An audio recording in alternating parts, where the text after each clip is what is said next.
Hey, good evening. We are here with Respectably Raw. I am Peachy. I'm looking for Mose. He's around here somewhere, but we're going to have an exciting time tonight talking about all the things that are what? Respectably in Raw. Tonight we have a guest with us, Eugene Clapp, and he is here to help us bring all the news to you guys and talk about issues that are really relevant, not just here in Florida, but all around the world. So let's bring Eugene on now. Hey Eugene, how are Hey, you? what's up, you all? How's everybody doing out there? We Happy are New Year. good. We are good. Thank you so much for joining us tonight on Respectably Raw. Cool, cool. It's So, good to be. It's good to be back on with you, Peachy. really, well, this is new. This Yeah. whole platform thing, this live podcast thing is new for Respectably Raw. We're usually just audio, but I think I'm Uh-huh. warming up to it a little bit. It's a little different, but I'm warming up to it. Got you. Got you.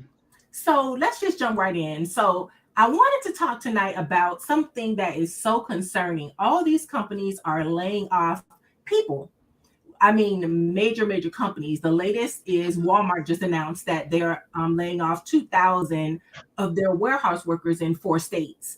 But then you have to think about just the companies in 2023 alone. Disney laid off people, Twilio laid off people, Zoom laid off people, Dell, HubSpot, PayPal, Microsoft, and McDonald's is laying off people. Amazon continues to lay off people. What does this mean?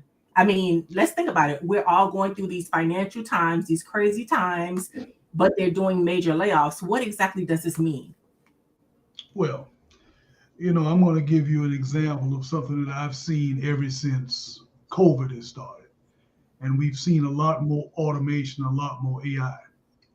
And the thing that happens when you can keep people from being social and convenient, you can go ahead and you can do pretty much what you want to. And I saw something on social media last week, and they were interviewing this guy, and they were talking about the jobs and how the jobs were disappearing. And he stated that in 10 years, with the advancements going on in AI, there will be whole industries that won't even be employed in any human beings because AI is just that smart now and the robots are just that advanced. And you think about what we do see. Yeah, Walmart is laying off people, but I'm going to give you something I never thought I'd see. My wife and I were up in Orlando 2 weeks ago, and we went to Steak and Shake. Steak and Shake used to be a restaurant where you would go in, and it was almost like it was old style, and this was before COVID. But now Steak and Shake has a kiosk you have to order from, and you go to the kiosk, you order, and it's a very cold clinical atmosphere now, whereas it used to be an inviting atmosphere for families to go eat. But when you talk about these businesses, understand when that profit and loss sheet comes out and they're beholden to their shareholders, if they have less people that they're paying, they'll go ahead and pay a lot of money for machineries and machines up front because in the long run, it's going to be cheaper for them.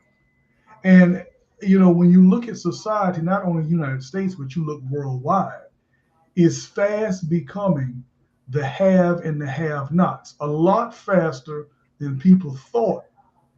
And I don't think people are understanding the full ramifications of what's going on with technology.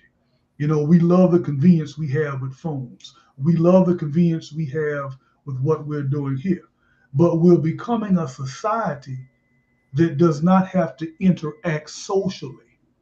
And when you don't have to interact socially, when you don't have to go to a job to do things, COVID changed the way businesses do business, and it's changed the way that employees do their jobs.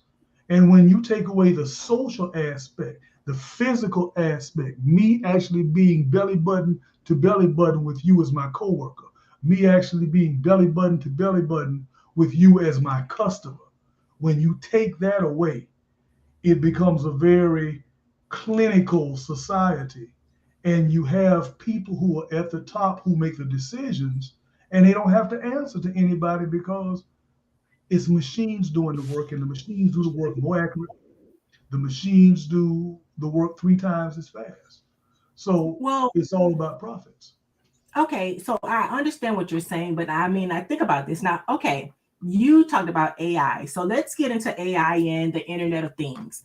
AI is becoming so advanced that it's scary. Yeah. Everybody's going crazy over this chat GPT. But Hmm. one of the things that people are not realizing is that you're teaching these machines to take over your job. You talked about Steak and Shake, how they're so clinical now. They have kiosks, but they've also moved those kiosks into places like McDonald's and some other places. When you go to these stores like Walmart, Publix, and all these places, you can actually just pay for your groceries. You don't have to have interference from anyone unless there's a problem with the register, with the machine. But back to this AI. So with ChatGPT, all these news companies are using this AI, artificial intelligence, to write articles. It's taking out the human voice. It's becoming more clinical, but you're actually teaching it how to write like your voice.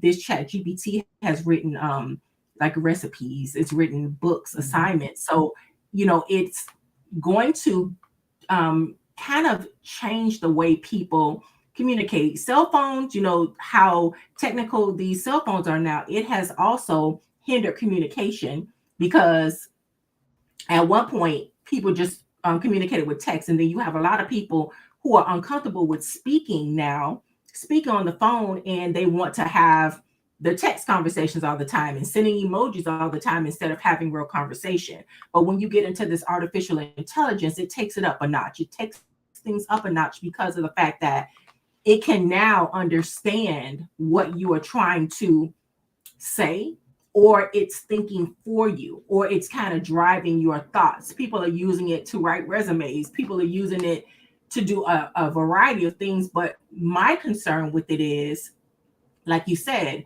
they're automating everything. So in automating everything, where are all these people who are getting laid off going to go? Where are all these people going to work? How are these people going to feed their families?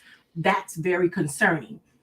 If you look at the way society is set up right now, you have all these people laid off. You don't have the jobs to support these people, because especially if they're not in jobs where they require degrees or things of that nature. And with the Hmm. cost of food and other utilities and all these other things rising, what is going to happen? One of the things that I saw that disturbed me so much was I saw that people are using buy now, pay later to pay for groceries. And I was like, what? And so if people are using buy now, pay later to pay for groceries, how are they going to pay for that buy now, pay later thing and get more groceries? They're also using buy now, pay later to pay for gas because people can't afford off their paychecks to actually get gas to put in their cars. It's so concerning. Online grocery purchases between 2022 and now rose 27% from last year using buy now, pay later to pay for groceries. In the first 2 months of 2023 alone, 40% of our population in America used buy now, pay later to buy groceries. What does that say for us as as a country? What does that say about us?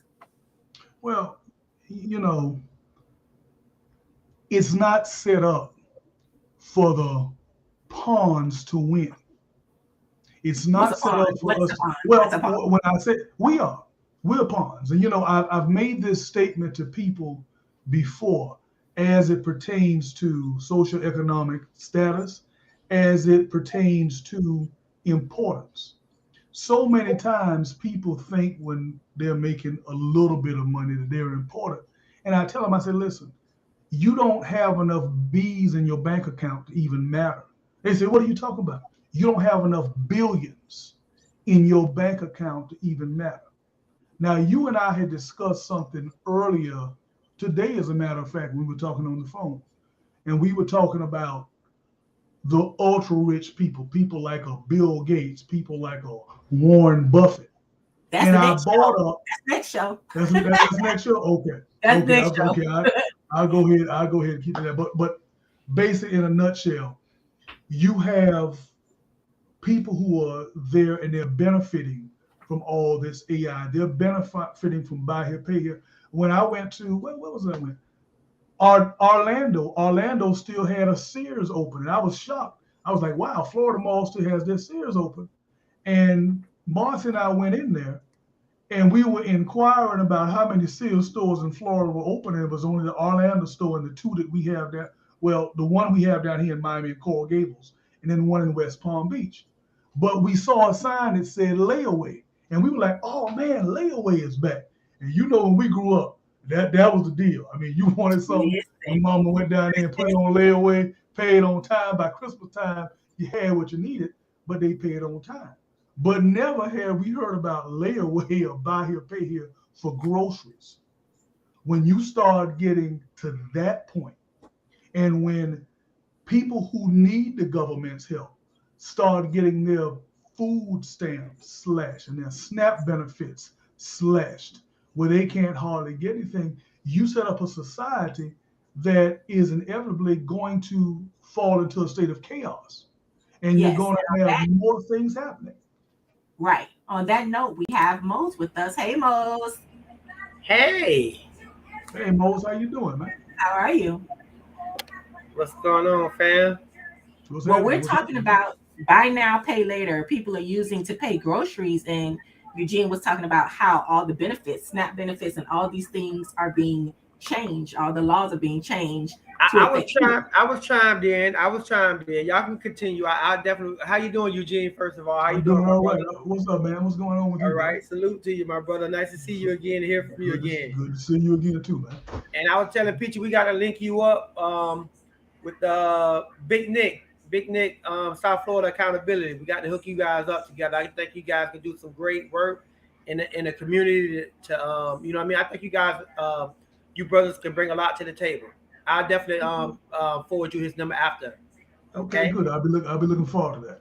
Okay. Okay. Go ahead and continue. I was listening. I just was having technical difficulties, but I'm here. Okay, no problem. All right. Eugene, before you, one of the things you talked about, you were talking about the SNAP benefits, and one of the things that I saw about SNAP benefits is that they're trying to change the requirements, and they're trying to make older people also people who get retirement checks and all those things. If they get SNAP benefits, they're saying that if you can move around, you can work. And so now they're trying to actually take the older people and make them work to get SNAP benefits. But imagine this, imagine somebody who's 80 years old who gets SNAP benefits because their income, they're on a fixed income.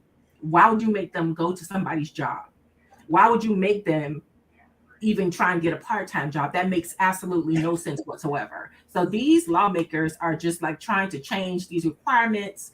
People are already struggling, and I'm just very concerned.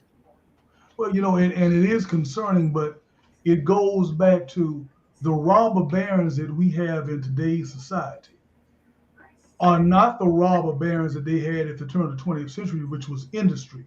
The robber barons we have right now are these elected officials and the officials behind the scenes who are trying to initiate this policy so they can line their pockets. So, when we look at the things that are going on, I mean, Slavery 2.0. well, it's definitely I Jimbo said, 2.0. And you know what? I know we're going to probably segue into that. So I really wasn't trying to spill the beans, but everything has been set up for the last 12 to 16 years to agreed. actually pit one group of people, be it African Americans, against the American society. And if you look at the laws that are being put into play, if you listen to the verbiage, it goes back to what Lyndon Johnson said. He says, you got to position, and I'm not quoting verbatim, but it says something like this. If as long as you make the lowest white man think that he's more than the highest black man, then you can go ahead and you can control things. Mm. And Now that's and if you powerful, what you just said. well and this is what Lyndon B. Johnson said, and he was a what? He was a Democrat. Mm. So when we start talking about political strategies and the things that they're doing, I've often said that the analogy I use is when I was 9 years old, I used to love wrestling. and they used to wrestle out down here in Miami on the Miami Beach Convention Center. And I remember I got good grades, and my father got tickets to go see Dusty Rhodes and all them at Miami Beach Convention Center. I was so happy. Dusty Rhodes was the good guy, and then he always beat the bad guys, and I wanted to see the good guy beat the bad guy. And just like I hoped, Dusty Rhodes and the good guys prevailed.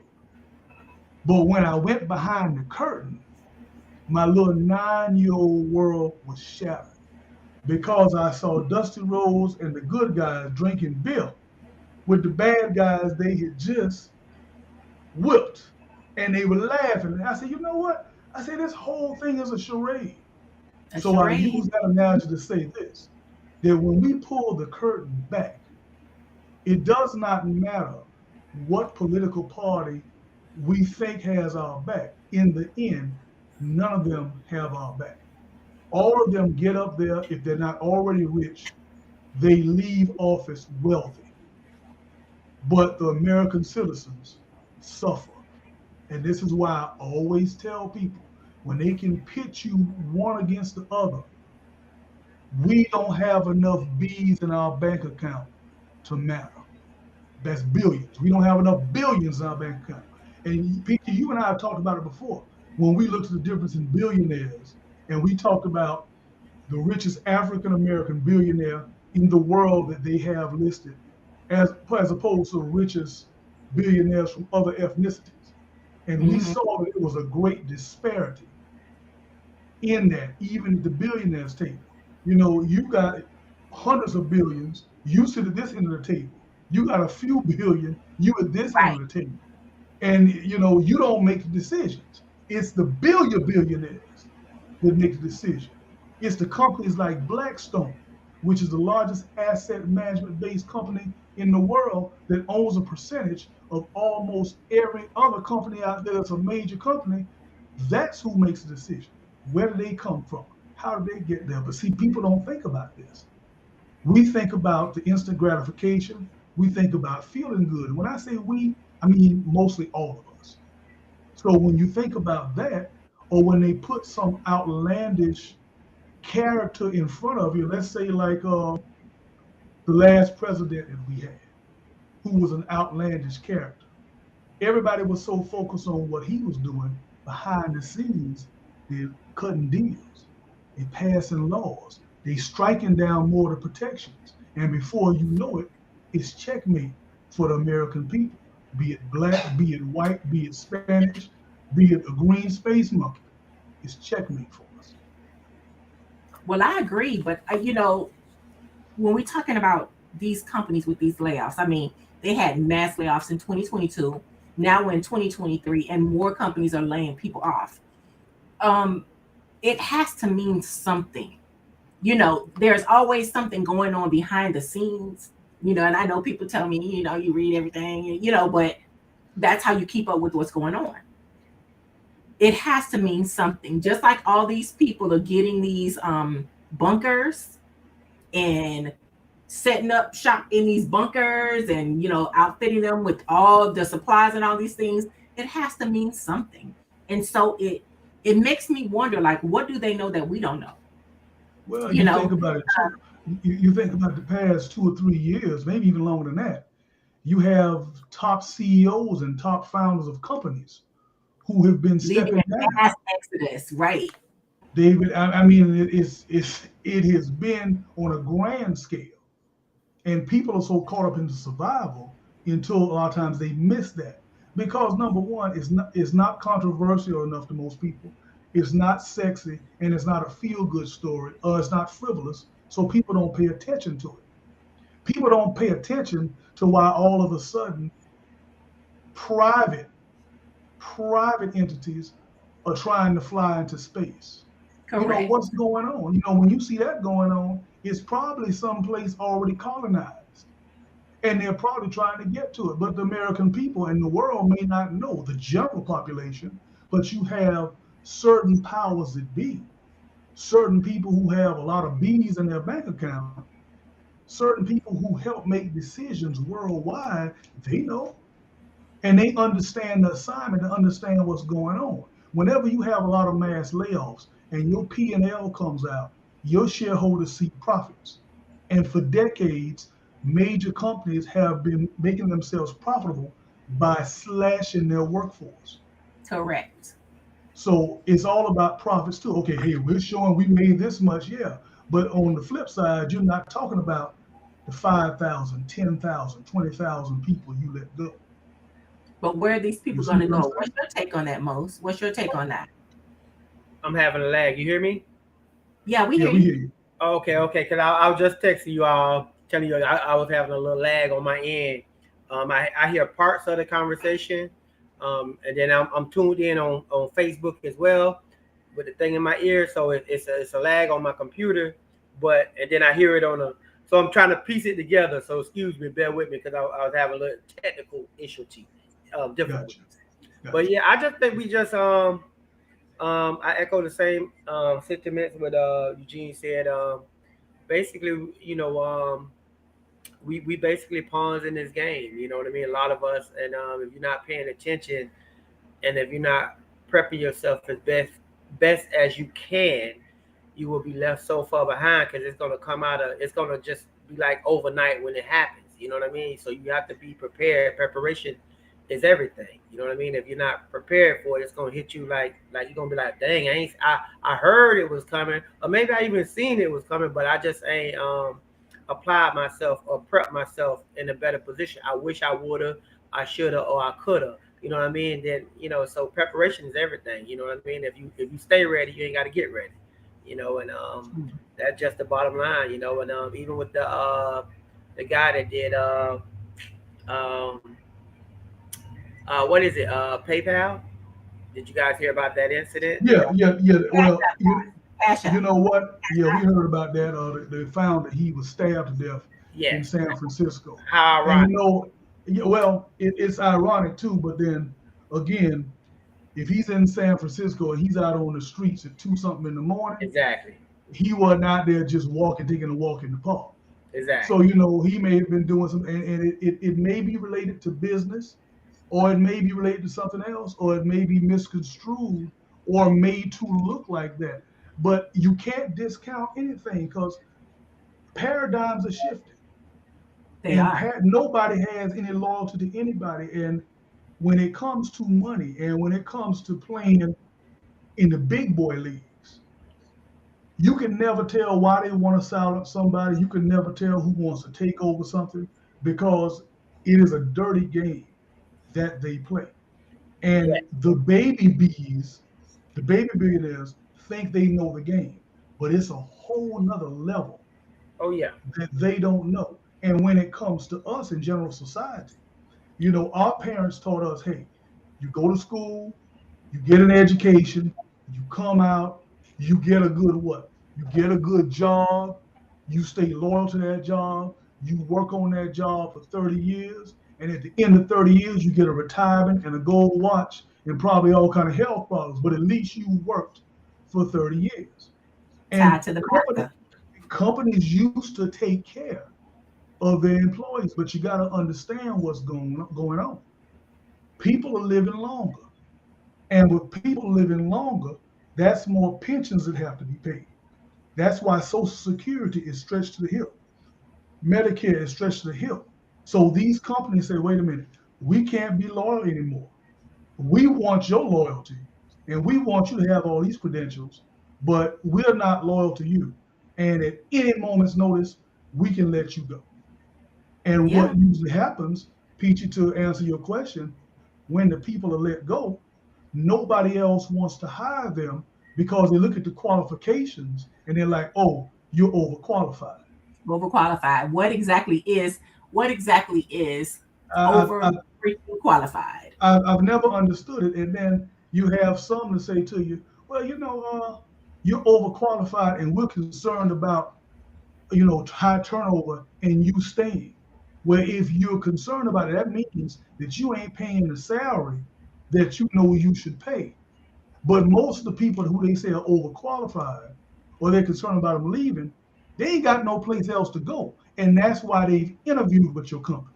That's why they're willing to take a step down. But these companies don't want that. Companies don't want people who can think outside the box.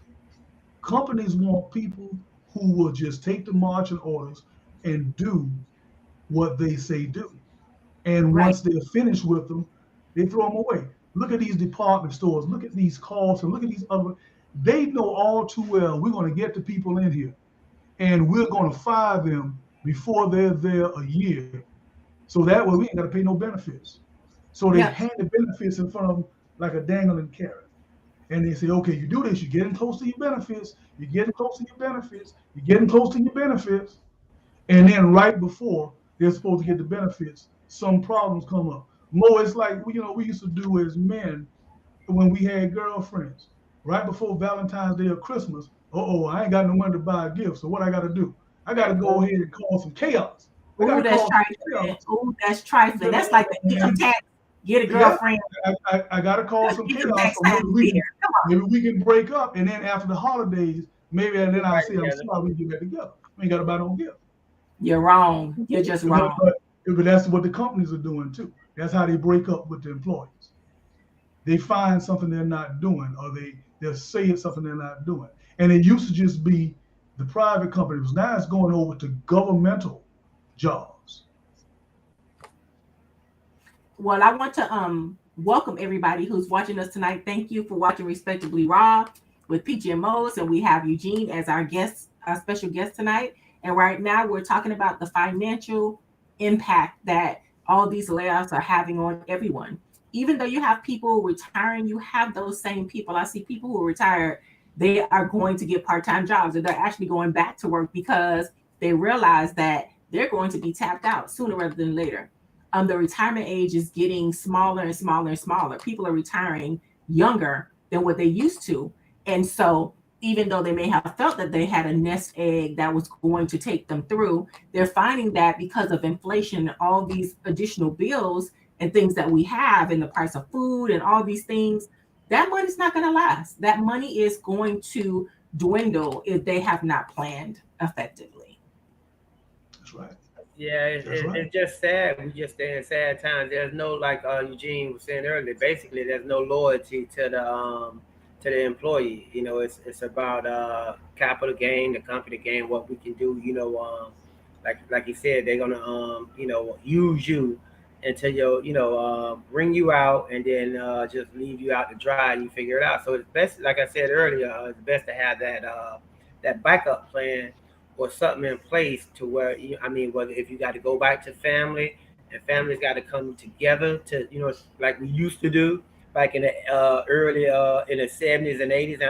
I'm just giving our age now. You know what I mean? Back in the good old days, you know what I mean, when it was all family, and we, Yeah. and we looked out. So we're gonna have to revert back to that, and to make it through this, because it's coming. Like I said, when it comes, it's gonna abruptly shake a lot of people. A lot of people gonna be left out in the cold. Like, what do I do? We got the housing crisis. We got what all these countries linking up to where it's gonna devalue the American dollar finally because American greed has finally caught up to to them, us. You know what I'm saying? Well, for them, you know what I mean. So, but I don't think they're gonna relinquish the power. Like just let it go. They're gonna create something like they always do to try to hold on to that power to keep the American currency at number one. But people just tired of the old.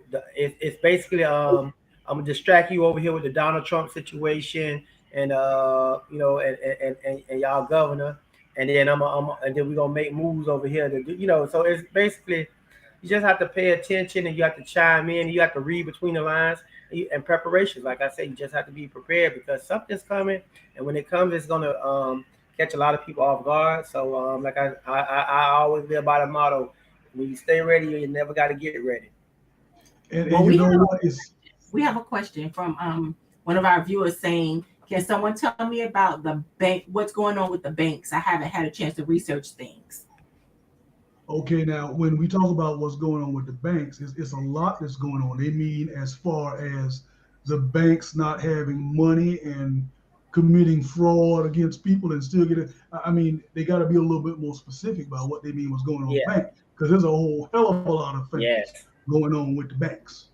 Okay, D, be specific in your question, and we will definitely jump on that. While we're waiting on that, in the meantime, that's a good segue, Mose. You talked about the governor, so let's talk about our governor. No, y'all governor, because he ain't my governor, uh, Oh Lord. Mr. Ron DeSantis. We're just going to jump right in with the bill that he signed on April 4th, which now allows people to carry concealed guns without a permit. What's so interesting about this bill is that it goes into effect so quickly. It goes into effect July 1st. You know how they have the bills that, it take the whole year, cycle through or whatever. This one goes into effect July 1st. He signed it April 4th. It goes into effect July 1st. Listen.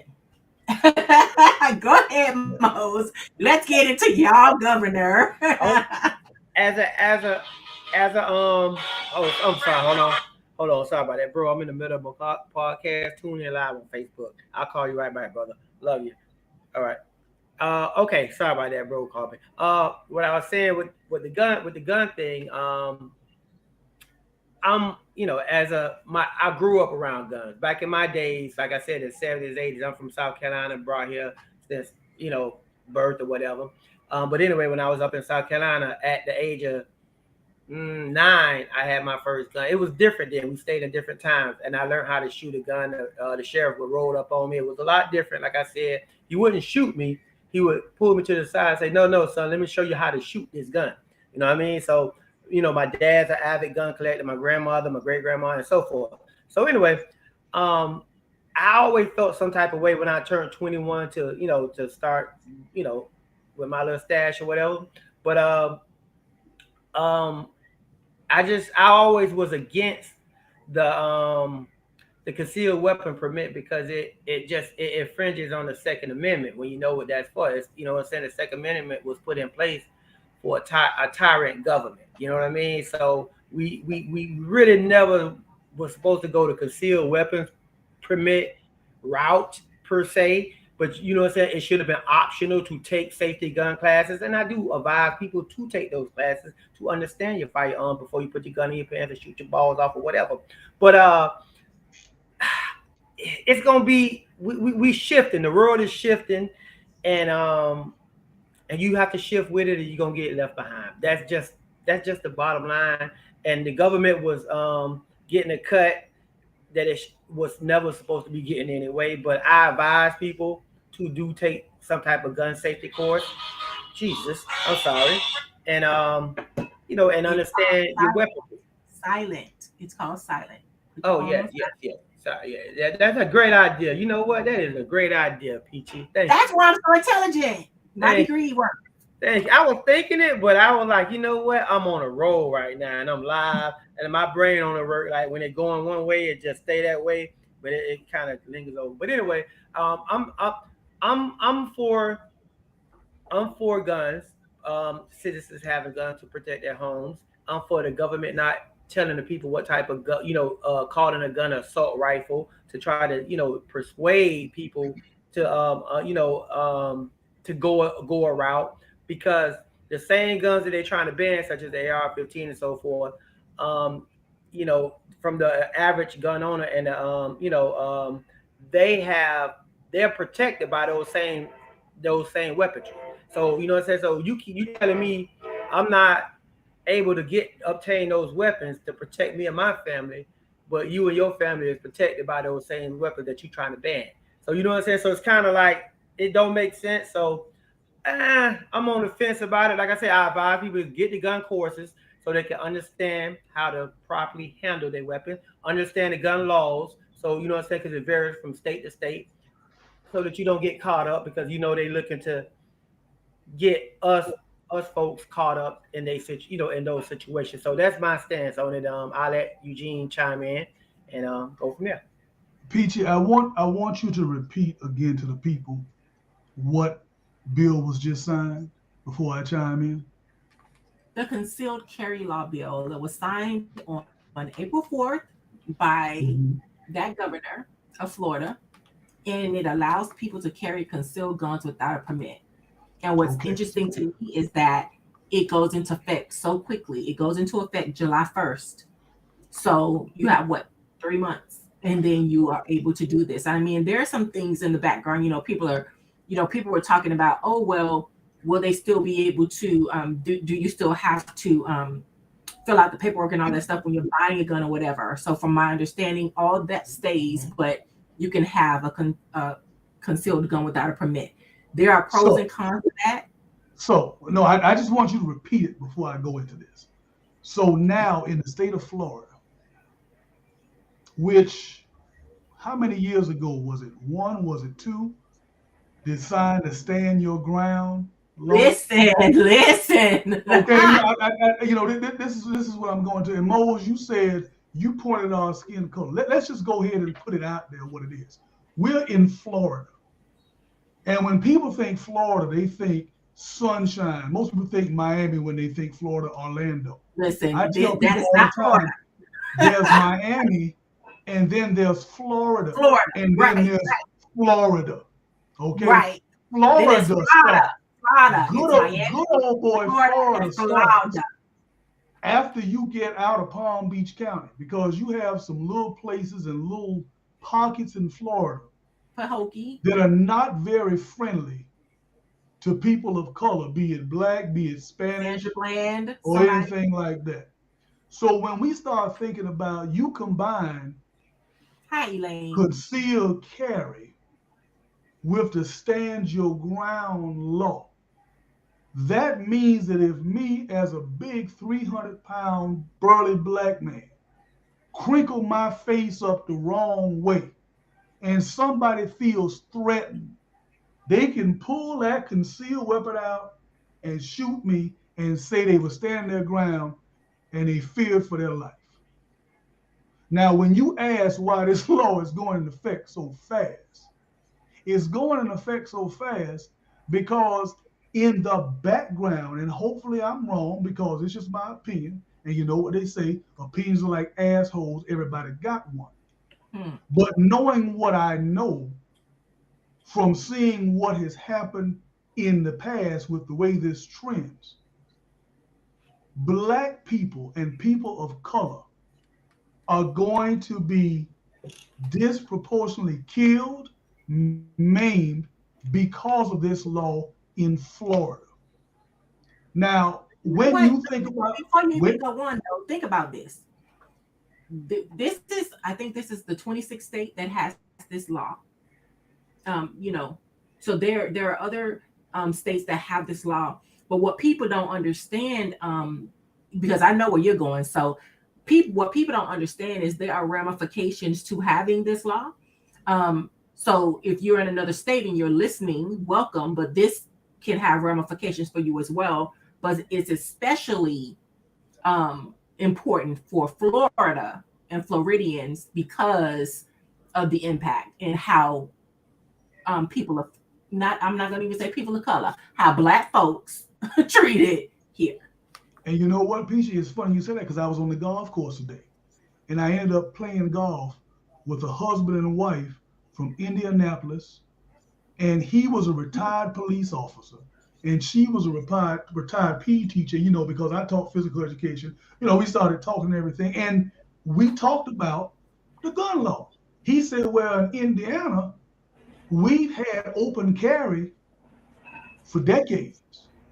I say, "I understand that." I Yeah. say, I say, and with you being former law enforcement, I know that you're for that, and I agree that a person has a right to bear arms. But I know that you being an ex-officer, you can sit here and you can't deny it. If you have open carry and you go somewhere and you're white and you're in Indiana and you're carrying on your side hip, you walk in, nobody thinks anything about it. But let a black person come in with open carry. Everybody is on edge. Everybody is looking. Everybody, oh God, why is he showing that? I say it is a difference. I say, so no matter what state it is going to affect people of color. And let's go ahead and say mostly black people. It's going to affect us in a greater way or more detrimental way than it does other ethnicities. Now, what I try to Absolutely. explain, what I try to explain to the Spanish people down here in Miami, I say, you all think shit is sweet all over. Shit is only sweet when you get out of the confines of Dade County, Broward County. It's sweet there, and maybe some parts of Palm Beach. Once you get past Palm Beach, the stuff that you do down in Miami, that don't work nowhere else. The carte blanche attitudes you have in Miami, that don't work nowhere else. Right. Because once you travel out there, you're a person of color, and they treat you just like they would treat a black man. And they don't like when I say that, but it is the truth. It's the truth. And whenever you have gun laws like this, it is going to hurt African Americans and it's going to hurt people of color because the law is not going to pertain to us. They will find some way to say the law was misconstrued and we would get charged disproportionately with crimes because of this law, or we'll get killed disproportionately because I'm standing my ground. I thought he was a threat. We've seen it happen already. So whereas I'm in agreement with open carry, I'm in agreement with having a concealed weapon, I do know common sense wise that as an African American man, it's certain things that if we do, our life is on the line as opposed to the white man. And when Correct. you see gun laws put into place like this, it is set up for the white man. And we always talk about why is this happening so fast? What happened January the 6th? Let's go back a few years, right? Let's look at the planning that took. When you got people running down in Washington with bed rails and they know how to put the bed rails up so they can climb up and get into a building, you don't think that's planning? Mose, you say you from South Carolina. In the backwoods of South Carolina, North Carolina, Georgia, Alabama, Florida, Tennessee, they have certain factions that train paramilitary style because they're ready for a takeover. They're ready for a coup. They're ready for a race war. Yeah. So we already talked about the robber barons being in government now. Mm-hmm. You also have many racists with racist views in government now. And having Donald Trump in there, they're not afraid to show these views and vote on things. So you don't think that they're in cahoots with these backwoods people, paramilitary organizations that are training to go ahead and make sure that America is great again? What does That that make, mean, though? well, you know what? America is great again. Come on. Well, if you're a black person, America ain't never been great. Let's go ahead and be real. And, It's and, never and, been and great it's for gonna be us great. because Ain't gonna be we've always had to be 2 to 3 times as good as anything just to get our foot in the door and just to be taken seriously. And even then we're questioned.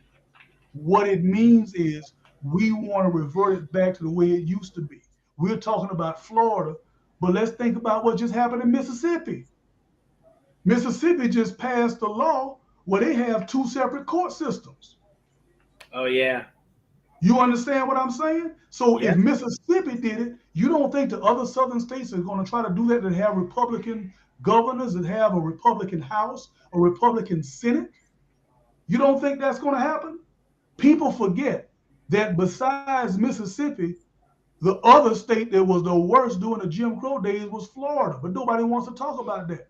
It was nobody. almost as many lynchings and killings of black people in Florida as it was in Mississippi. Florida was horrible. Rosewood. Rosewood, all the rest of them, the towns they don't even talk about. Mm-hmm. So when you talk about things like this, y'all, you got to look at how they want to roll things back, and they're not trying to hide it. No, they're doing So it in plain sight. these gun laws like this, it gives people carte blanche to go ahead and shoot you if they feel threatened. And the line is so blurred and the area is so gray about what means a threat. That means if I do this, oh God, boom. I remember a couple of years ago, we were having a conversation. It has to be maybe 3 years ago. We were talking about how it's important for Black men to band together to protect um what you have and our culture, the women and children, because a time is going to come. I remember this conversation so vividly. The time is Mhm. going to come where we're going to be fighting for our survival, um, Exactly. in the open, in broad daylight, in everywhere. Mhm. And when they were talking about this law, I thought about that. And Yeah. so, in retrospect, now that this law is passed, you know, I see what you meant, but maybe you can shed some light to everybody else on why it's so important. Before we even go into that, I was talking to someone the other day about how Black people have so much power because we spend so much money economically. We carry the country economically. But we still don't have our own infrastructure, which is crazy to me. We have Black billionaires, we have Black millionaires, and all these people, but we don't have an infrastructure in place to protect our own. We don't have Black hospitals. We don't have Black shopping malls. We don't have Black, you know what I'm saying? And we have the money if we spend it the right way, or if we channel it the right way, but we don't. And now that we're being put in this situation, and even though he just passed this bill in Florida, it's like it has tentacles. All these things that are happening have tentacles. If something happens in one state, like in Mississippi, it has tentacles for Black people.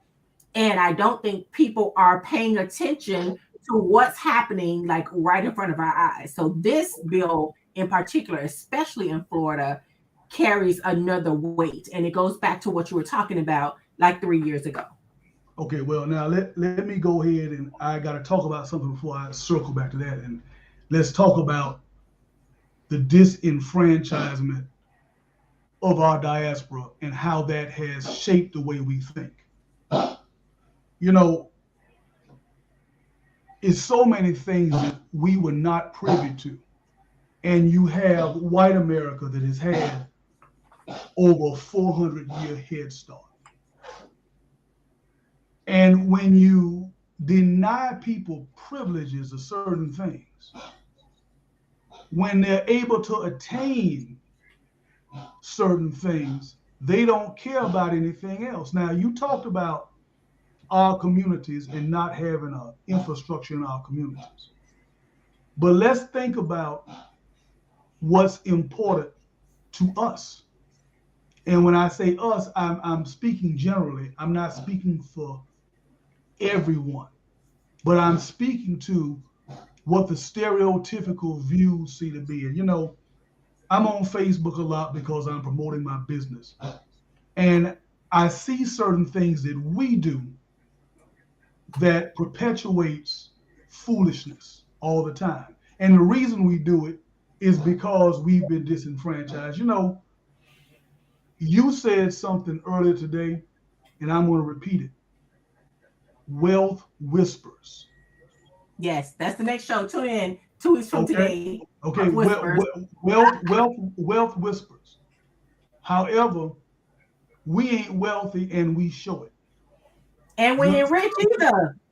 either. I'm looking on Facebook, and you told me what the thing was. It's called a 360 machine where the people stand around. Mhm. And now I gotta tell you, where you said that money shooter ass was a strip clubs or whatnot, I had never Mhm. seen one. The And money I gun. frequent the strip club, and I had never seen one of that. But I saw this.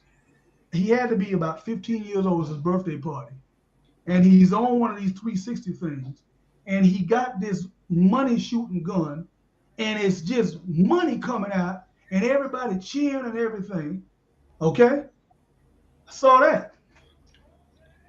I saw on Facebook where I got mamas and aunties talking about their kids, and they're trying to figure out, how flashy they should be at the prom, what they should wear, what kind of car they should rent for them. And I'm looking and I'm listening to these things, and I only see this with our people. Do You you know, agree with that, Rose? wealth whispers, y'all. Wealth whispers.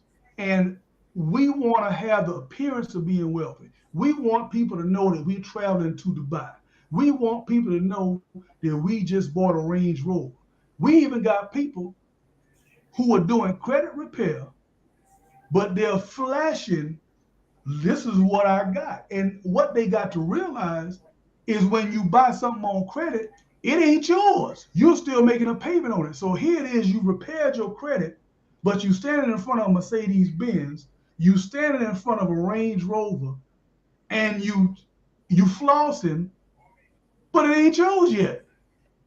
You just got the credit to buy it. Other ethnicities use their credit to be leveraged to get things that are going to make them money. We don't do that because we like things that shine and bling because of what has been perpetuated against us since Willie Lynch had that kit and he put it in place, and the man was a damn genius. Some people want to say he never existed, but the whole concept was genius. When we don't have, we feel good by flogging like we do have. And what we do have doesn't whisper because we want everybody to know. When you're Yes. talking about protecting the family, Peachy, and what we talked about 3 years ago, if our basic structure is not in the right place, if we don't want to whisper and pool our resources together, we'll never have an infrastructure, which means we're not concerned about protection. We say we are, but we're scared. And when I say we're scared, I'm going to say it like this. Black man may want to protect his family. Black man may want to say something on social media. He may want to go and be a voice for civil rights, a voice for equality, but he got to worry about his job. Or you got the kind of black man like Samuel Jackson was into Django. When he came out the house and he saw the Django on the horse, Master, who this nigga is here? What Yeah, he who doing that uppity on nigga? Who that uppity nigga? you understand what I'm saying? And we have that prevails. We have people that will not take their egos down a notch and admit, hey, I don't know something, let me learn. And the powers that be, they see this. They know that we know won't unite because we're scared. Okay. Also, it's a respect thing too. When you listen to music and you look at television programming and you always perpetuate it as a drug dealer, as a hoe, as a madam at a brothel, as a gay man who's big and buff and like other gay men, when you start looking at the shows that we look at, or the reality shows where everything is gossip and backbiting, the Real Housewives is this, the Real Housewives of that, you start looking at what is fed to us constantly. And when it's fed to you subliminally, people think this is how it's supposed to be. So Okay. nobody's thinking about building infrastructure, Peachy. Nobody's thinking about protection modes. Well, what do you think about that, Mose? What do you think about what I said in terms of us not having an infrastructure and how these bills are against Black folks? To a certain extent. I don't care what nobody say. And how do you think it's going to affect us going further, going forward? Well, this is not by coincidence. It's by design. They targeted the black man decades ago. They did it through removal of the black man through these government programs where you tell on your mate, you get extra government assistance, and so forth. It's all by design. You know what I mean? It's phases to the to how they move, and then it's sad that a lot of us fall into the pitfalls of these traps, and and you get the head out the house, you get the man out the house, it's a lot more easier for them to accomplish what they need to accomplish on our women, on our children, and so forth, because the head is now no longer in existence, you know what I mean, or around for whatever reason, that just I just use that as a reason because and then and it's by design, and it's like I said, it's sad that that, but we're here, and like I said, like you Gosh, what I was gonna say? Oh, it's right on my mind. I'm having a brain fart. But it just we have to come up and then on the other subject, we have to come up with the game plan collectively. But when we do it, you have to kind of be silent about it. Like for instance, like the people that bought acres of land up in Georgia a while ago, and and they was it was all over social media and so forth.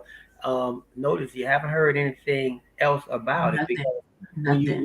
when you loud about it, that's when they put the roadblocks. But when you silent about it, and then you bring it into existence, and it's already established. What you gonna do now? You know what I mean? You gonna blow up our whole town? You gonna make another Rosewood? You gonna what I'm saying? It's just what I'm saying. Sometimes you have to move in silence.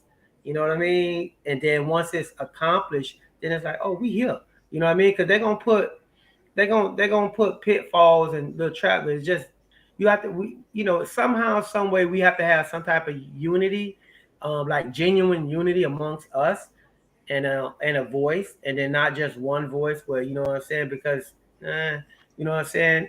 Oh, go That ahead. sounds Go good. ahead. It sounds good. That sounds really Yeah, good. It sounds good. it sounds good, and and a Right. partridge in a pear tree sounds good too. But Right. see, Mo, it's one underlying issue that thwarts all this, and that's fear. That right That's there. fear. Yeah. It was a time when our ancestors weren't scared to die. It's fear.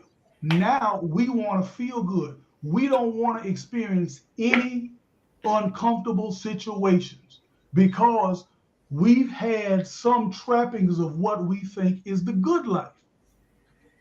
We don't want to. We don't want to. We don't want to go back.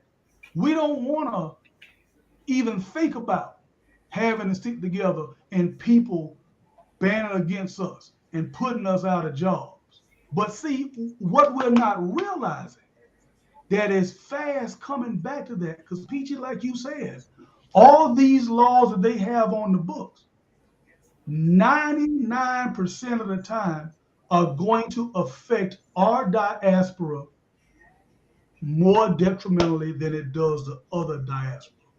When you look at our median wealth that we have in the black households as opposed to the white households, we're last on the totem pole. The Spanish households are in front of us. Yes. When you look at businesses, when we try to start businesses, you got certain companies that won't distribute to us. Why is it that in the black neighborhood, and we're just starting to get some black women now who are trying to get these hair stores, but why is it that the hair stores and the They run. other stores are owned by people who don't look like us? It's because number one, they either pool their resources together, or number two, loans are granted to them where they're not granted to people of color. Number three, things are given to them on consignment and credit when they won't give an African American on consignment and credit. And you can say what you want about our communities. We won't have an infrastructure because the dollars do not stay in the community. Well, hell, I mean, And even when you're getting appraisals on homes, if you see uh, black pictures, I mean, that's been proven. You see yeah, black pictures, the house is it's valued lower. If the it's black been pictures are not there, the house is valued higher. look. Let me tell you. You remember Zmart? There was on That's 54th on 54th Street, 54th and 12th Avenue. Okay, 12th Avenue. one That of the used to guys, be one of theirs, the guys I grew Smart. up with. Yeah, one of the guys I grew up with. He was the manager of Zmart, right? So I went in there one day and he was walking around. I said, you know what y'all need to do? He said, what, Clap? I said, you need to go hire an old retired white guy, make sure he wears glasses, put a clipboard in his hand, and have him to walk around and look like he's the manager, and you'll do better business. And he laughed when I said it. You know how many But years ago that was? I Oh my know, God. I know, I know. But see, it's conditioning because it ain't changed. It ain't changed right now. And all these laws are showing ain't changed. They're telling us right now, we don't give a damn how you feel about it. This is what we're going to do. Now, when we go back to the gun law, First thing was stand the ground, right? Second thing was concealment. The third thing the state's going to be open carry. And when it's open carry, that's game, set, match. They Yes. may well just go ahead and put a duck hunting target on black people's backs when that happens. Ooh, that's deep. Okay, moving right along. But again, I'm gonna tell you this too. Black people, like Wu Tang said, you better protect your neck. You better not be scared to do what needs to be done to protect yourself and your family. I mean, it's not about the Lord. It's not about none of that. It's not about the Lord gonna protect my enemies. If somebody come and do some harm, you better do something because prayer ain't gonna work right then. So do Well, not be afraid to protect your neck.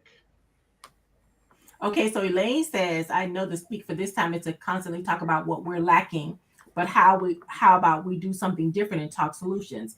Elaine, absolutely. But half of the issues are you can't come up with the solutions until you talk about it. And a lot of times people don't want to talk about it, or people want to come up with solutions that aren't going to be effective. This goes back to me talking about infrastructure.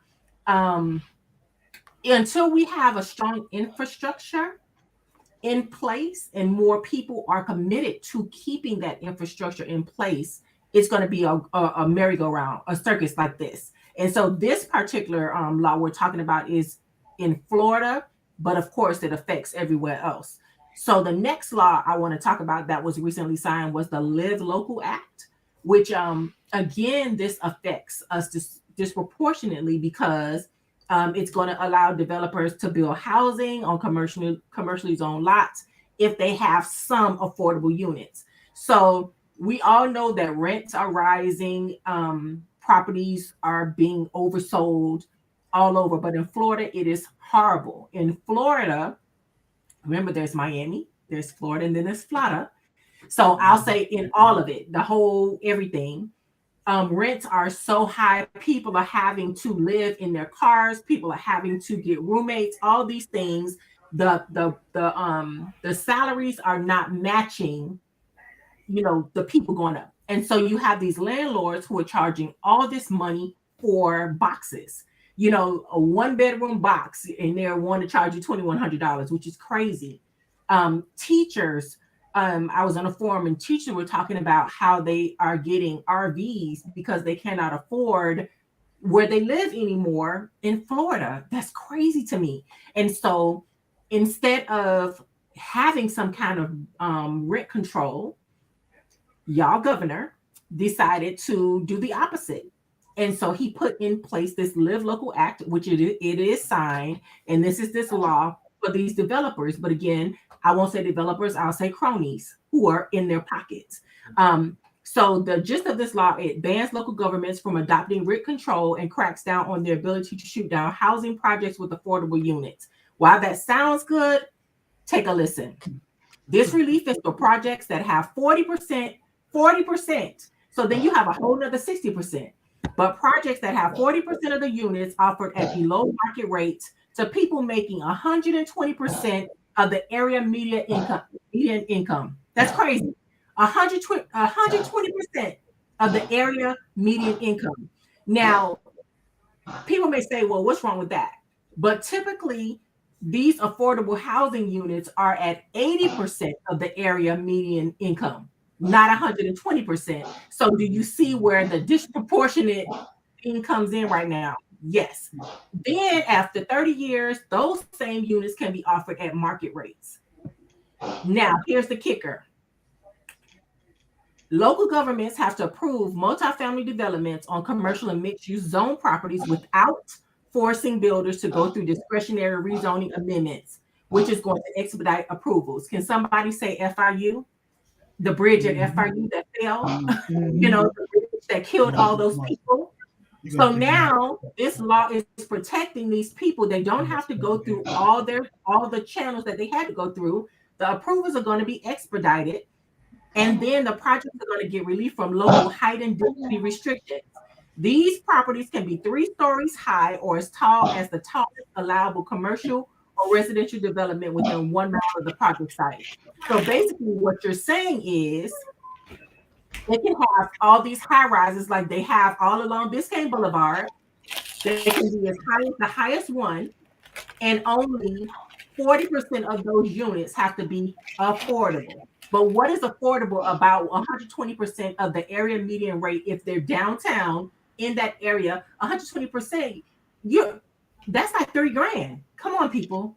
Listen, Who can really afford that? So listen. now this law is not protecting the people, it's really hurting the people. But again, here we are, Mose. Chime in. Just gotta say, buildings don't fall down all of a sudden in the middle of the night with no inclination, if you know what I mean. I ain't gonna talk too much on it, but I'm gonna just say I ain't never seen a building just fall down in the middle of the night without nobody noticing, no structural damage or nothing like that. And then a year later, they building on it and going higher at a higher cost and so forth. Buildings just don't fall down out of nowhere. I ain't never in 50 years of living seen a building just fall down out of nowhere without no type of notification indication. You know what I mean? So I'm gonna just leave that at that. And we can read between the lines what's happening in South Florida. Ron said that was a controlled demolition.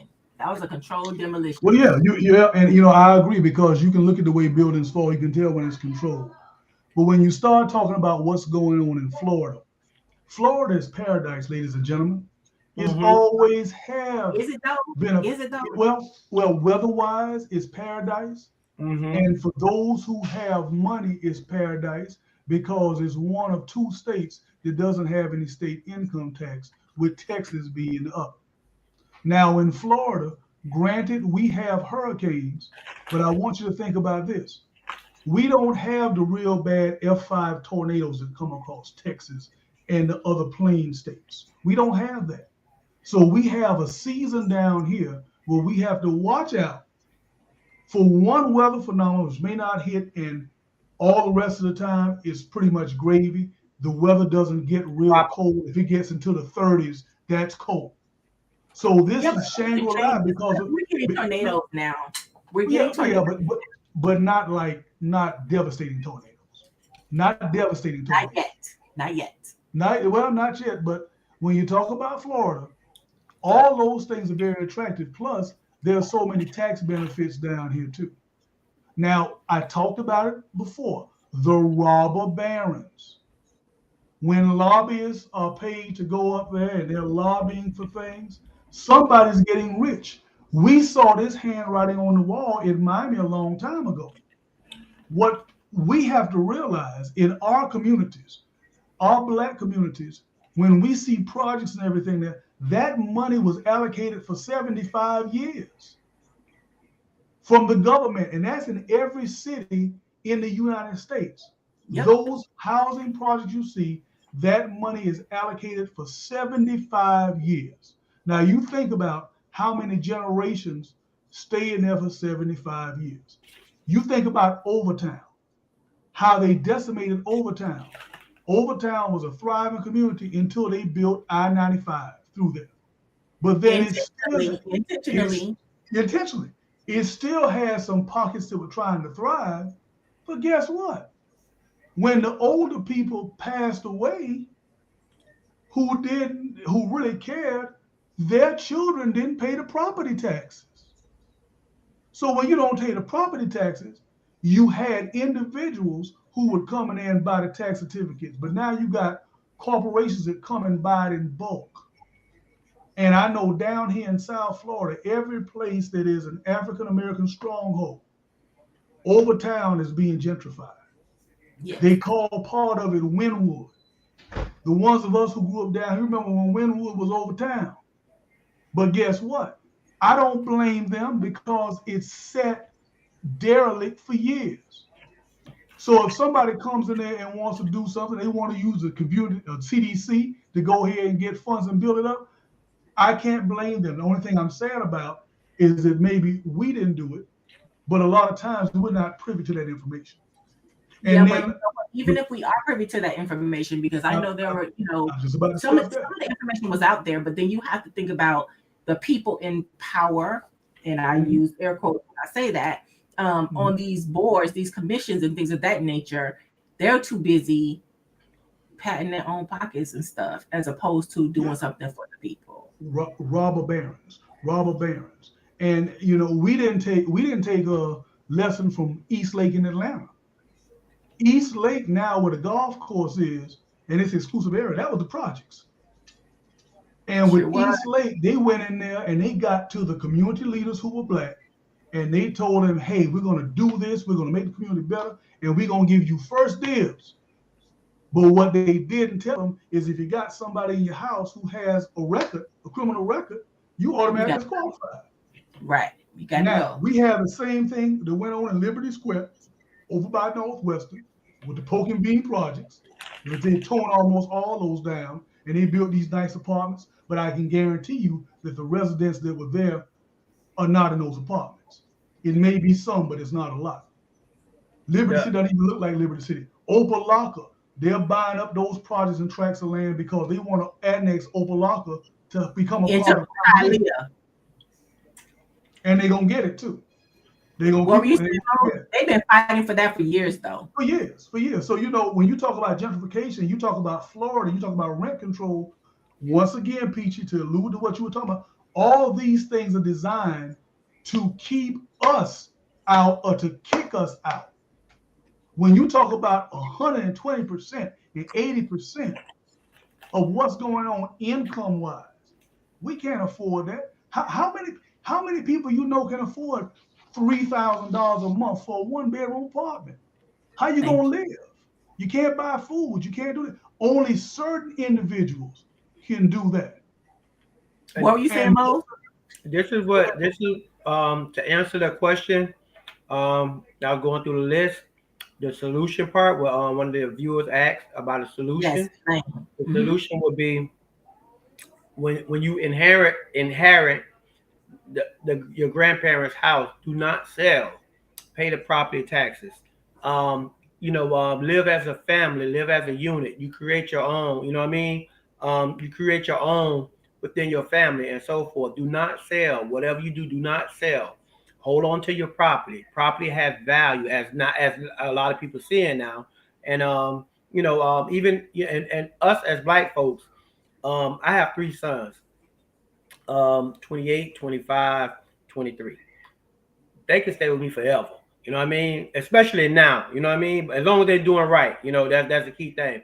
But we was taught, well, when I was growing up at my age of 17 going on to 18, my dad was like, hey, when you turn 18 now, you got to get your own place. You know what I mean? That's how we was taught. You know what I mean? Because he did the best he knew how. That's how the older people was taught. But, later on, I learned, like, what? When I get my kids, I can't have that same attitude. You know what I mean? As long as they're doing right and constructive and doing what they're supposed to do, you know what I'm saying? One on military, one on, the other 2 in college and so forth. You know what I mean? It's all good. You know what I mean? A lot of us have to adopt that attitude and we have to come back to family values and teach, because you put an 18-year-old out in the streets, especially nowadays, you know what I mean? They brain not even fully developed until they 20 something years old. And so it's more we just have to bring the community. The solution is keeping your family together. You know what I mean? Doing whatever it takes, being a man, and you know what I'm saying? Like I'm divorced from my ex-wife, but you know what I'm saying? I didn't divorce my kids. I'm still a father to my sons. You know what I mean? And and a lot of people don't like that. A lot of people, when they divorce from each other, they divorce their kids too. You know what I mean? So I go back and I reach out. That's the key. We have to continue to stay strong, have that foundation, a strong foundation, and I think if you know what I'm saying, when you have that strong foundation and you display it and it's shown, it can be spread out a lot more. That's why I'm glad for this platform. We could, as we discussing it, but the solution to a lot of this is when you get property, hold on to your property. You know what I mean? Come back as a unit. You know what I mean? Because that's the only way we're going to be able to sustain as a unit. Can I chime in on this, Peach? Yes, sir. Yes, sir. About the solutions thing the most.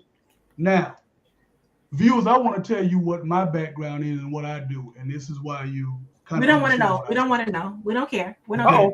Oh, you okay? I'm joking. I actually have a business capital and a business services company where we fund up to $50 million to businesses all across the United States. And I have 1,300 teammates in this business. I also own an insurance. You can't hear me? Can you hear me now? You're breaking up a little bit. I don't know why, because I'm you hear me? Well, I have the business capital company, I own an insurance company, and I own a mortgage reduction company. To the viewer that was asking about solutions, I'm gonna go ahead and say this to you. A lot of times we're poor, and that poor is an acronym, and it means passing over opportunities repeatedly. I want you to think about this. We're poor. We pass over opportunities repeatedly. And there's opportunities to go ahead and do things. Mose, you said, make sure you don't sell.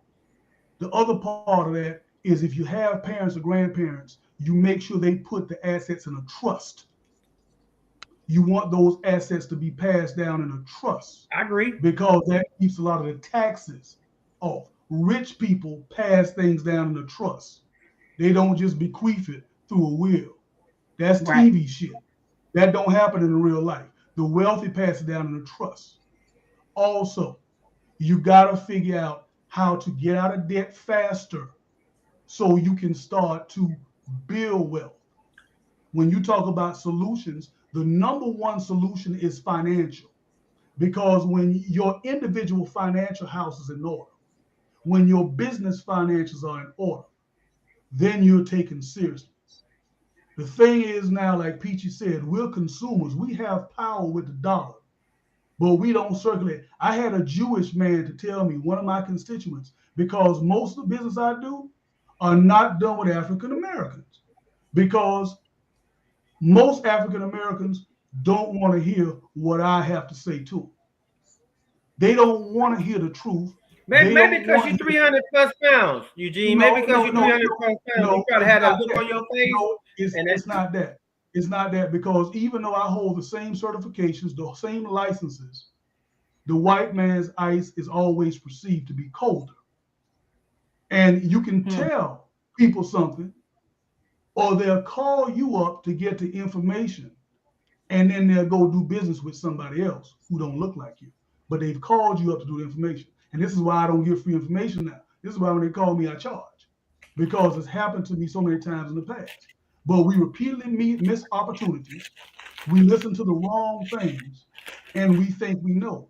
And once again, it's a feel good. Let's not talk about the problems. Let's talk about the solutions. Hell, we got to talk about the problems first and put those out there before we can talk about the solutions. So the problems have to be brought to the forefront, because there's a lot of people who don't know what the true problems are. Or either they know and they don't want to open their eyes to the true problems. The number one problem is financially. That Jewish guy told me, you all would never get to where you need to get to, because in other communities, the dollar circulates 4, 5, 6 times within that community before it even gets out into the general community. Yes, and which means everybody's eating. Everybody has a dollar in a brick. But we don't have that because we've been disenfranchised. How do you think we can get that, Eugene? How do you think we can get to that level? Well, the first thing we have to do, we can't always go in the front door. We got to realize that maybe we got to go in the side door and get in there and teach each other what's going on. But we got to be receptive when somebody is trying to say something to us. And the thing is, we have a knee-jerk reaction when it comes from one of our people most of the time, that they don't know what they're talking about. Because a lot of times our people will say it in a real way.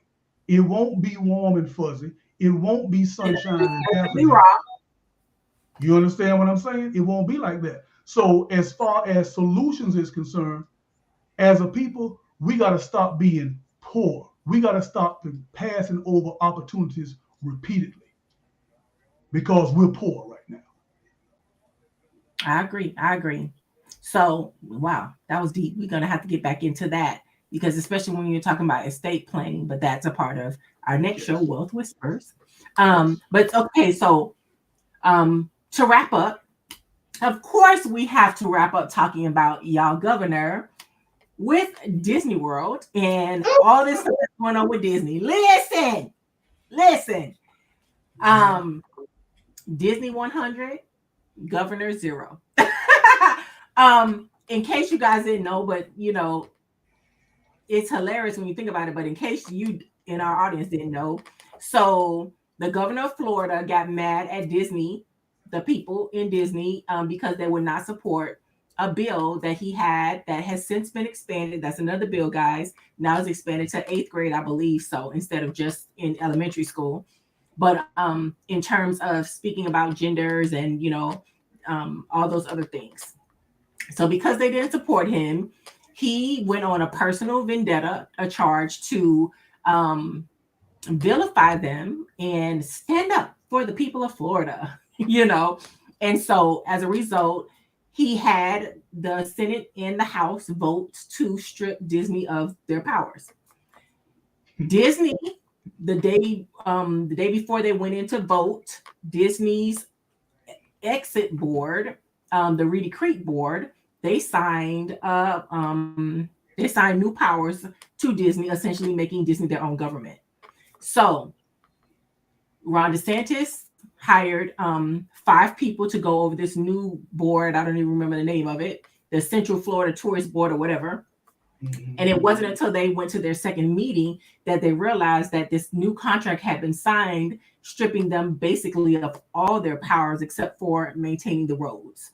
And so Disney even fortified it by adding a clause, a King Charles clause that basically said that the contract will continue in effect for 21 years after the last survivor of the descendant of King Charles. So right now, the last descendant is Lilibet, who is 2 years old.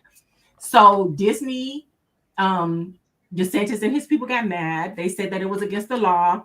And Disney basically said, no, we did it in accordance with the Florida and the Sunshine State laws. It shows that Disney advertised it. Disney put it in the paper. It was an open forum where they voted and everything. And so it's so interesting to me that he was so hell-bent on getting Disney, taking their power, stripping their power, that the people that he put in place didn't even realize that what Disney was doing, and it was an open forum. That's crazy to me. As a result, because they're angry, they have since the board, but you know who's behind it, but the board has hired 4 law firms. Of course, they're FOGs, friends of the governor. 4 law firms. They're charging like $700 some odd per hour. So of course, who's paying for this? The taxpayers of Florida. Exactly. Then the governor is so angry. He said, "Oh, you haven't seen anything yet." Now he has called for an investigation with the Attorney General to see if they did anything that was against the law. But you and I both know Disney is above board in terms of those things. Like, they have their stuff in order. So Bob Iger finally responded, because the only thing Disney said was, we did it in turn, based on the Florida and Sunshine Law. But Bob Iger finally responded and said, DeSantis is retaliating against Disney in response to that, and called it anti-business and anti-Florida. Our point on this is that any action that thwarts those efforts simply to retaliate for a position the company took sounds not just anti-business, but anti-Florida. A company has a right to freedom of speech, just like individuals do. In effect, he seeks to punish a company for its exercise of a constitutional right, and that just seems really wrong to me. Now, perfect. But now we have a plot twist, because if you did not know, Disney did layoffs. Disney fired the CEO of Marvel.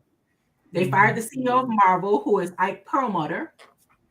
And now he's jumping on to the governor's side, saying he's right in his ongoing battle with them.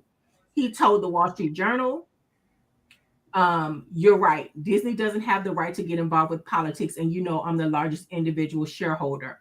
And so this guy owns 30 million shares of the company, which is $3 billion. And he told the executives, don't get involved in politics. You're going to get hurt, and it's a no-win situation. He wasn't saying that last year before he got fired. Now, all of a sudden, now he's jumping on the bandwagon with Ron DeSantis. What do you guys think about, number one, the Florida taxpayers having to bear the burden of this person who is on this personal vendetta against a company that has been in Florida and is one of the largest, if not the largest employer in the entire state? That's rich people fighting. They ain't got no dog in that fight.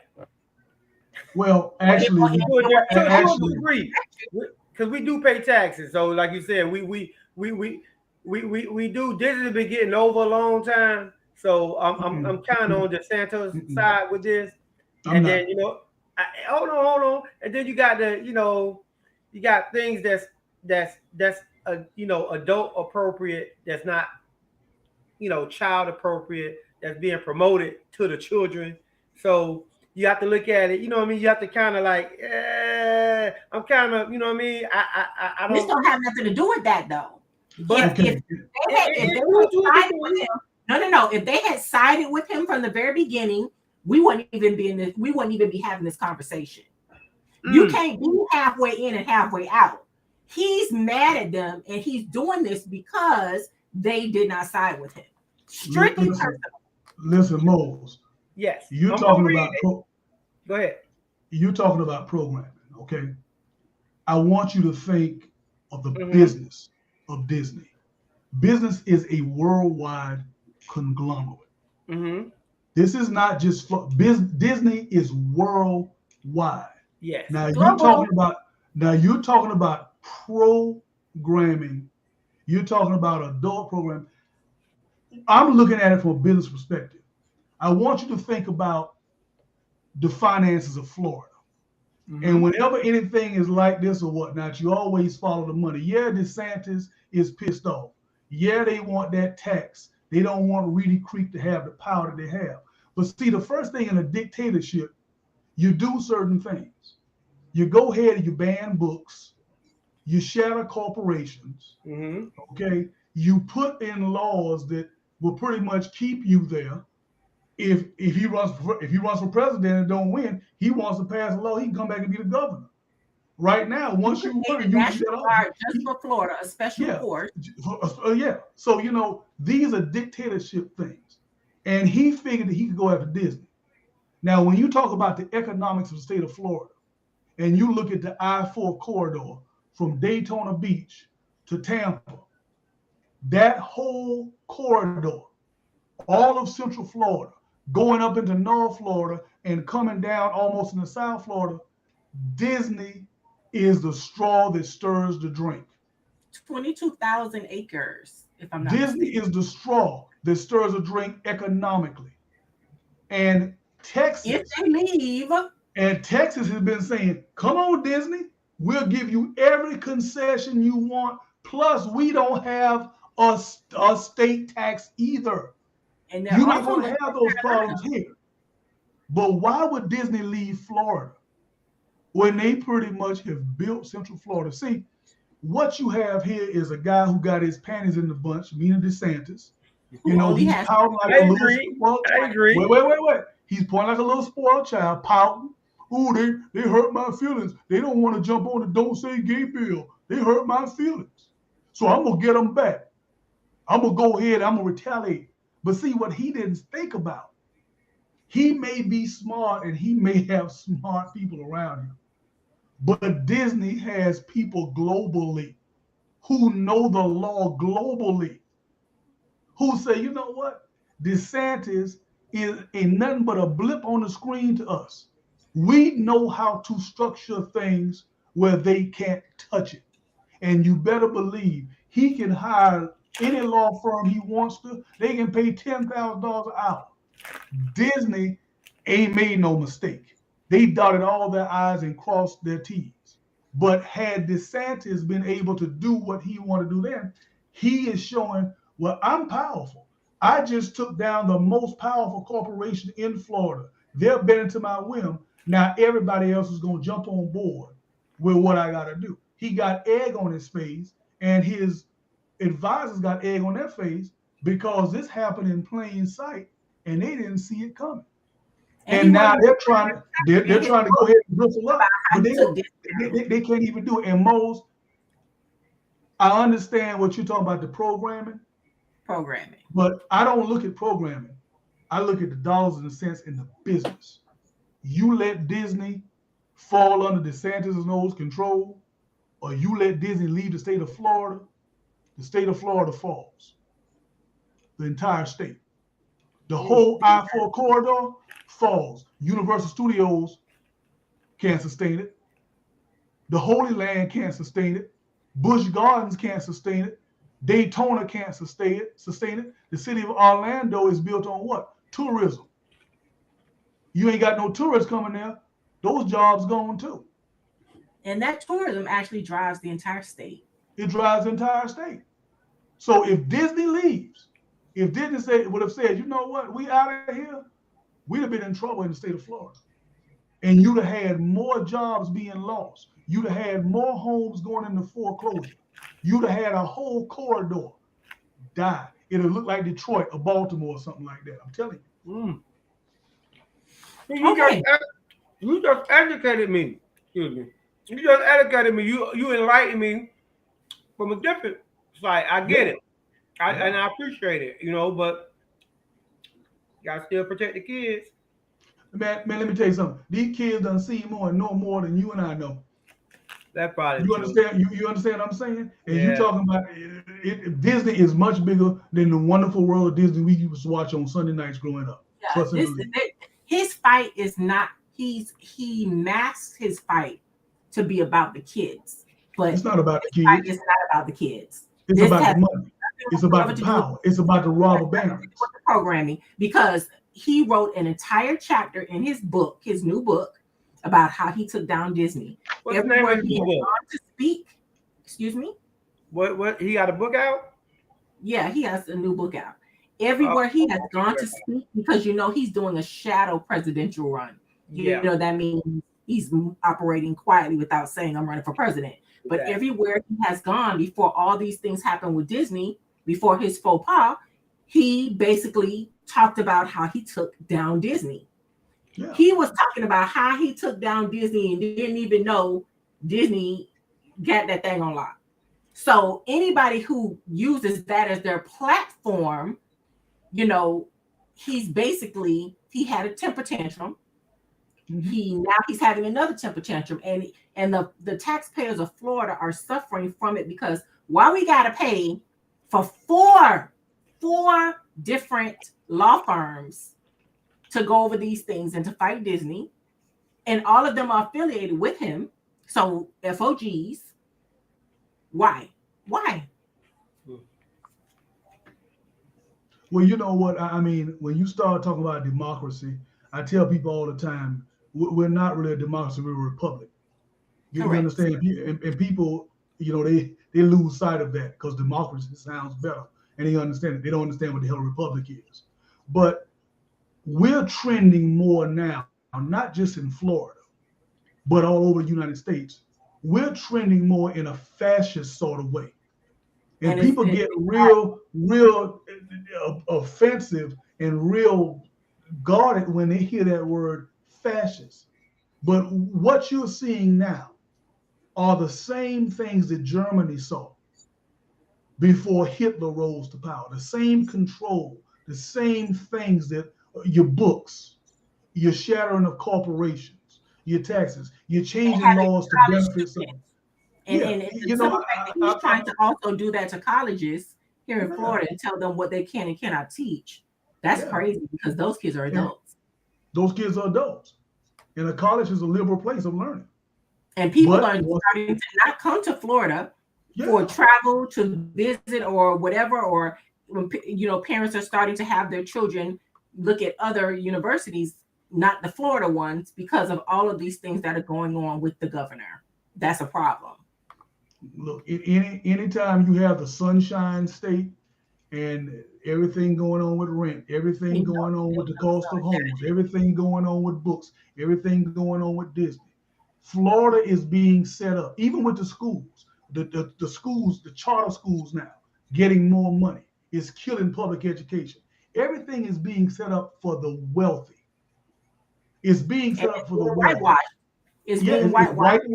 and To being not sold for make the wealth. people feel some type of way when they find out about, the things that occurred, or, what happened to other people, the Jewish and the blacks and all those things. Yeah. You don't, it's an attempt to whitewash what happened so people don't have to have accountability or feel, Well, that's not what's only that, right Peach, if you can whitewash something and you can strike it from the history books, people don't know it ever happened, and you can repeat it again. They won't correct. know it ever happened. They won't know the fight that happened to overcome it, and you can go ahead and do the same things again without opposition. Correct. And you'll be surprised how many white adults don't even know like what happened. Like during COVID, when everybody was doing these online forums and all these things or whatever, all the conversations when it was going on with the Black Lives Matter and all these things, it was amazing that these people had no clue. You had to explain stuff that happened. You had to explain what this means. And we're talking about adults, and it's like, have you been that sheltered that you don't realize that slavery was a thing and it wasn't too long ago? We are headed, I personally feel like we're in slavery 2.0, but all roads are pointing there because too many things are blatant now. It's not trying to be hidden anymore. And so, I think people need to be more vigilant into what's going on. Listen, the whole thing that happened in Mississippi with them trying to appoint judges and do everything and have pretty much two different court systems, that's a litmus test to see if it'll take. And if that takes, guess what's going to happen? It's going to start in the South first, and every state is going to be trying to institute that. But I mean, I'm look gonna at tell what you, happened with the LSU girls and the Iowa girls. listen, Come on. listen. The black Now girl was ostracized and all these things, that she did the exact same thing. All she I did was mirror what was already done. listen. But I wasn't going to even bring that up, but I'm gonna tell you like this: it happens that way. Hey, if you do this and you get it done back, and I point to my ring, that's competition, baby. We out there on the floor. But once again, you had a totally different dichotomy. You had Iowa, which is white as white can be. And because I tell you, when I was playing football, I had a scholarship offer to go to Iowa State. And I went to Ames, Iowa. And I knew when I got to my visit, I would not be going to Ames because I asked the coach, and the coach at that time was a man named Jim Cryer. And I asked him, I said, "Well, Coach Cryer, after football season's over, what kind of outlets?" have not.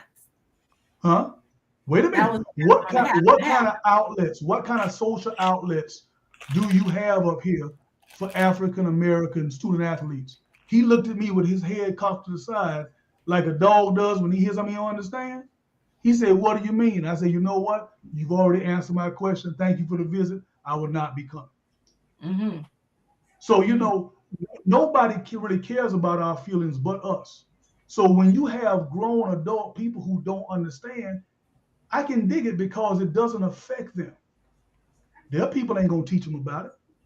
You know, we had to be taught about it. We had to learn these things. And you even got some of us right now that want to close our eyes because we don't want the favorite thing. Oh, we can't focus on negativity. I'm all about positivity over here. I ain't about negativity. What you're telling me is you Until don't want to. something happens to them, Yeah, yeah. then they want When I hear a person say that, I'm like, get out of here. It's not that you don't want to focus on negative. Number one, you probably don't know how to converse on the topic. Number two, you don't want to hear it because it's not a feel good thing. The same thing we talk about solutions as opposed to problems. You got to correct. understand what the problem is, then you can figure out how to address it and get a solution.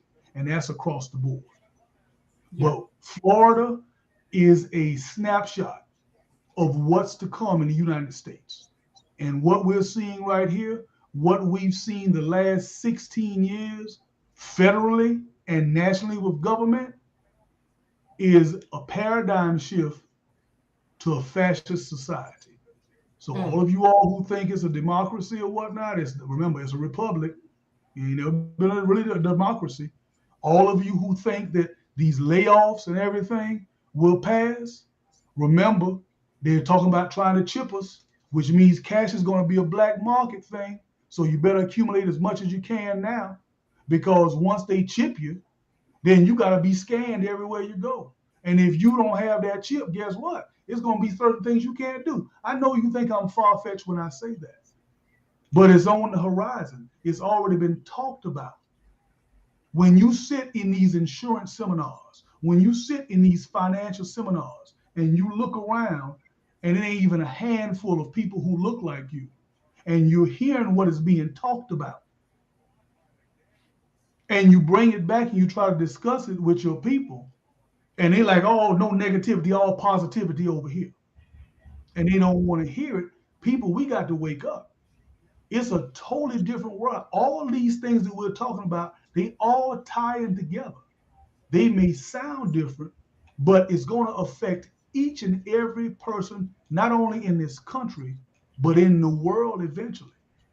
Yes. And it's going to affect people of color a lot more than it affects other people. So, Right. like Mose said, we got to be prepared. And like I said with the acronym, if you don't remember anything else I say, remember this: we got to stop being poor, passing over opportunities repeatedly. Passing over opportunities repeatedly. Sonia said she was recruited by Tennessee, but she chose Grambling because of that same instance that you were talking Yes. about, the experience that she had when she went to visit the campus. So this has been a very interesting conversation, guys. It is time for us to go. I want everybody to follow us here on Facebook every other week. Our next show will be Wealth Whispers, and we'll be talking about how wealth whispers and estate planning and things of that nature. We're also going to be talking about something different, but I'm not going to talk about that. We'll just talk about the wealth whispers. Please follow us. We're on YouTube. We're on Twitch. We have our Respectably Raw Facebook page. This is my personal page, but I stream from here, but I may stop doing that.